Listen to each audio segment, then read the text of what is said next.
everyone. Woo! Last video for this module, okay? So I'm going to show you how to write a discussion post. Now, when I was in college, literally every single online class I took, and even regular in-person classes, sorry, there's fuzz, they all have discussion posts. When you get to college, or when you even get to high school, your teachers are going to be giving you questions that you have to answer as like a writing prompt. And this really essentially is kind of just like the same thing, but it's virtual and it's online. So I'm going to kind of show you how to write a discussion post and what my expectations are for you moving forward. I'm expecting you guys to follow the same structure, just like when I was teaching you about how to write an email. So with that, I will switch my screen here.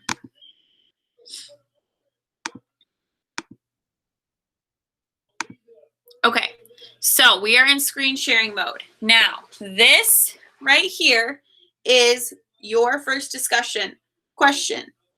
All of my classes have this. This is in the virtual tutorials module. So this is the last part of that first module, and it says discussion practice. So your question is, finally, you made it to the discussion post, and you should know everything you need to in order to be successful in an online class. Now, here's where we are going to practice. I'm going to give you a question that you must answer in order to finish this module and move on to the next module assigned for this week. I will be looking at all of these and responding, so please make sure you do a good job and follow the guidelines I outlined in my video, which I'm doing right now. These are life skills you are learning here, so take it seriously. Again, we've grown up in a digital age, just like I did, okay? I also grew up with technology, easy access to it. And these are life skills right here. For the majority of you, you communicate through technology. And this is just another form that you're going to have to become familiar with. So I think it's really good practice. And do I enjoy the circumstances we're in right now? No. But is it teaching you a lot of life skills that you're going to need to know how to do post 7th and 8th grade? Yes, it is. So here we go. Your first question for the week is, what are 3 things you have learned from any of the videos in this module? Make sure to explain how you will use these things moving forward through the rest of the year. If you have any questions that I didn't answer in the video, include those in your discussion post also. Now, I'm going to come down here to where it says reply. This is where I'm going to type my discussion post. To start off, I'm going to look back up at the question. The very first thing I'm asking you to do is outline 3 things you have learned from any of the videos. So it could be the discussion post video, it could be the Canvas tutorial video, how to write an email video, or how to be successful in an online class. Any of those 4 videos you can take something from. You need to have 3 things. You also need to explain how you will use these things moving forward through the rest of the year. So to start my discussion post, I'm going to restate the question. 3 things that I have learned throughout this first module are how to navigate Canvas,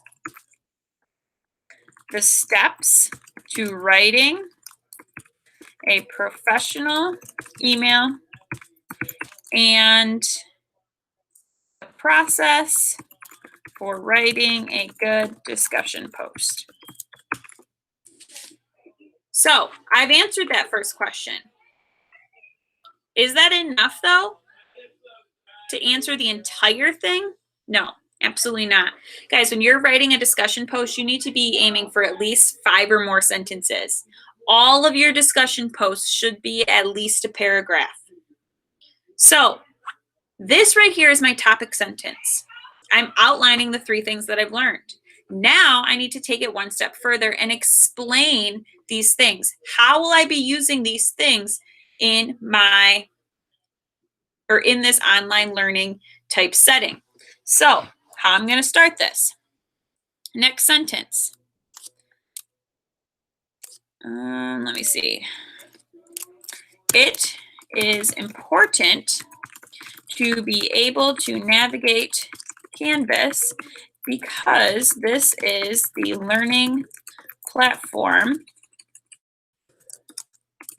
we are going to be using for the remainder of the school year. Sorry if I sound like a robot. I'm typing and talking at the same time. There's my explanation for my first thing. It is important to learn how to navigate Canvas because that's what we're going to be doing all of our learning on. It is also important to know how to write a professional email because I want to sound like an educated adult, or in your case, student. I'll say student. An educated student who wants to be respected by my elders or peers, maybe. Let's say that. So again, second reasoning as to why these modules were important, right? It's important to know how to write a professional email. It's important to know those step-by-step so you can continue to use them in your everyday life. And the more you use them, the better you're going to get at them. So again, super important. The last example, or the last reason, how do I want to say this? The last important topic was writing a discussion post. This is very important as I need to know how to communicate my thoughts and feelings in a virtual setting. Think about it. If you're in a class and you don't ever get to talk or meet with your teachers or any other students face to face, you need to know how to write because how else are you going to be able to communicate? You don't always have Zoom meetings, guys. You are communicating the majority of the time through writing. So if you can't formulate or you can't create a discussion post that tells exactly what you're thinking and feeling through your writing, you won't be successful. You have to be able to communicate through writing. And so many of you guys say all the time, why do I have to write incomplete sentences? Or who cares about writing papers? When am I ever going to use this?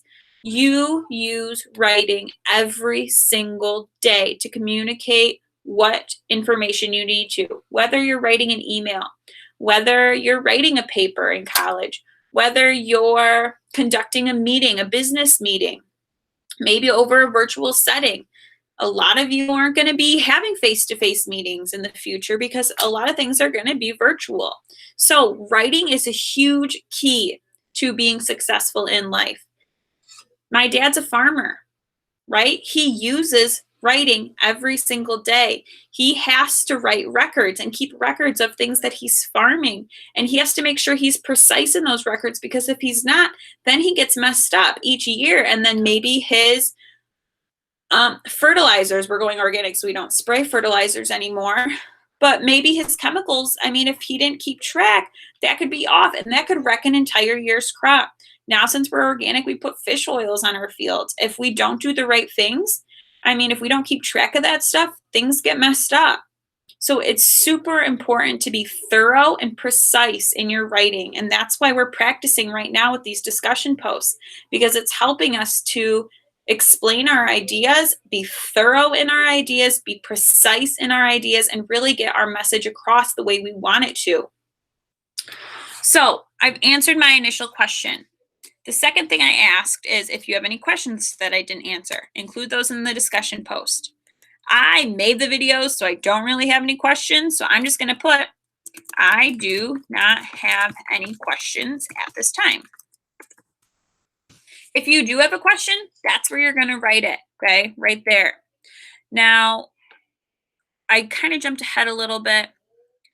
I want to go back to my discussion post because I want to add a concluding sentence, right? I had my topic sentence. I had the meat of my paragraph, the body of my paragraph. Now I want to add a concluding sentence or an ending sentence. So really, I'm just going to sum it up. Overall, these videos were important to watch, and I learned a lot. Now, I'm not saying you should be a suck up all the time, but one thing that I guess I learned in college, or maybe not learned, but I did in college, I kind of was a suck up a little bit. I always said that, oh, I really enjoyed this, or this was super interesting, or I learned so much from this, even if sometimes it wasn't the most interesting or I didn't learn the most. But it makes your teachers feel good and they like you more when you do those things. So, I mean, just to give you a little bit of an edge, that's always a nice bonus. If you don't like something though, don't be afraid to say it, but just make sure you say it in a professional way. Say, this video wasn't the most interesting to me because I felt like the author did a bad job of putting it all together. It didn't really make sense. I mean, you have to back it up. If you don't like something, say it, but back it up. If you like something, say it, but back it up. Always have reasonings. Always explain yourself.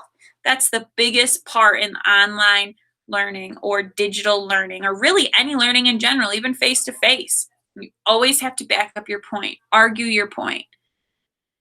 Now, I've ranted a while on this topic, so I'm going to let you go, but make sure you do this discussion post right here. I will be checking all of these, and I will be submitting to the administration, to our principals, who's completing these things. If you need to be completing them to avoid summer school, or if you were failing some of the marking periods to help boost your grade, you need to be completing these because I'm turning in all the names of everyone who's completing these to administration. So make sure you guys are doing the stuff, okay? So I'm going to end or stop sharing my screen here. And now I'm back, and all the videos I have for you, please post your questions in the comments below, or not in the comments below, in the discussion post comments. And I'll talk to you soon. Peace out. Just kidding. See you later.